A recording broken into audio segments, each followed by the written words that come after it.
पूर्वोदय में हमारी प्रतिबद्धता के अनुरूप हम बिहार में राष्ट्रीय प्रौद्योगिकी उद्यमशीलता और प्रबंधन संस्थान स्थापित करेंगे। इस संस्थान से पूरे पूर्वी क्षेत्र में खाद्य प्रसंस्करण कार्यकलापों को पुरजोर बढ़ावा मिलेगा। इसके परिणाम स्वरूप एक, किसानों के उत्पादों के मूल्य संवर्धन के माध्यम से उनकी आमदनी बढ़ेगी और 2, युवाओं को कौशल प्रशिक्षण, उद्यमशीलता और रोजगार के अवसर प्राप्त होंगे। विनिर्माण मिशन मेक इन इंडिया को आगे बढ़ाना। हमारी सरकार केंद्रीय मंत्रालयों और राज्यों के लिए नीतिगत सहायता, निष्पादन कार्य योजनाओं, शासन और निगरानी फ्रेमवर्क उपलब्ध कराकर मेक इन इंडिया को आगे बढ़ाने के उद्देश्य से लघु, मध्यम और बड़े उद्यमों को शामिल करते हुए राष्ट्रीय विनिर्माण मिशन की स्थापना करेगी। इसका विवरण अनुलग्नक अंग में दिया गया है और यह जो इसका जो जलवायु अनुकूल विकास की परतों को ध्यान में रखते हुए मिशन स्वच्छ प्रौद्योगिकी विनिर्माण को भी सहायता प्रदान करेगा। इसका उद्देश्य घरेलू मूल्यवर्धन में पर्याप्त सुधार करना, solar PV cell, EV battery, मोटरों, कंट्रोलरों, इलेक्ट्रोलाइजरों, विंड टर्बाइनों, अत्यधिक वोल्टेज वाले ट्रांसमिशन उपकरण और ग्रिड स्किल बैटरियों का हमारा इकोसिस्टम तैयार करना होगा। तीसरे इंजन के रूप में निवेश। अब मैं तीसरे इंजन के रूप में निवेश की ओर बढ़ती हूँ, जिसमें लोगों में निवेश, अर्थव्यवस्था में निवेश और नवाचार में निवेश शामिल है। लोगों में निवेश, सक्षम आंगनवाड़ी और पोषण 2.0।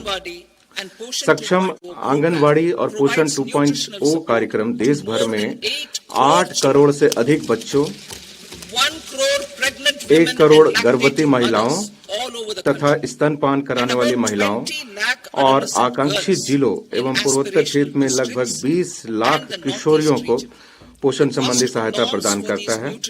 इस पोषण संबंधी सहायता के लिए लागत मानदंडों को समुचित रूप से बढ़ाया जाएगा। अटल टिंकरिंग प्रयोगशालाएं हमारे बच्चों में जिज्ञासा और नवाचार की भावना उत्पन्न करने तथा वैज्ञानिक सोच को बढ़ावा देने के लिए अगले 5 वर्षों में सरकारी स्कूलों में 50,000 अटल टिंकरिंग प्रयोगशालाएं स्थापित की जाएंगी। सरकारी माध्यमिक स्कूलों और प्राथमिक स्वास्थ्य केंद्रों पीएचसी के लिए ब्रॉडबैंड कनेक्टिविटी।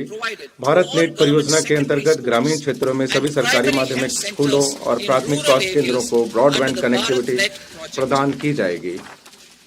भारतीय भाषा पुस्तक स्कीम। हम स्कूल और उच्चतर शिक्षा के लिए भारतीय भाषाओं में डिजिटल रूप में पुस्तकें प्रदान करने के लिए भारतीय भाषा पुस्तक योजना कार्यान्वित करने का प्रस्ताव करते हैं। इसका लक्ष्य विद्यार्थियों को अपने विषयों को बेहतर ढंग से समझने में मदद करना है। राष्ट्रीय कौशल उत्कृष्टता केंद्र। जुलाई 2024 के बजट में घोषित की गई पहलों की दिशा में कार्य करते हुए वैश्विक विशेषज्ञता और भागीदारी के साथ 5 राष्ट्रीय कौशल उत्कृष्टता केंद्रों को स्थापित किया जाएगा, ताकि make for India, make for the world विनिर्माण के लिए आवश्यक कौशलों के साथ हमारे युवाओं को सुसज्जित किया जा सके। इस भागीदारी में पाठ्यक्रम डिजाइन, प्रशिक्षकों का प्रशिक्षण, कौशल प्रमाणन फ्रेमवर्क और आवधिक समीक्षा को शामिल किया जाएगा। आईआईटी में क्षमता का विस्तार।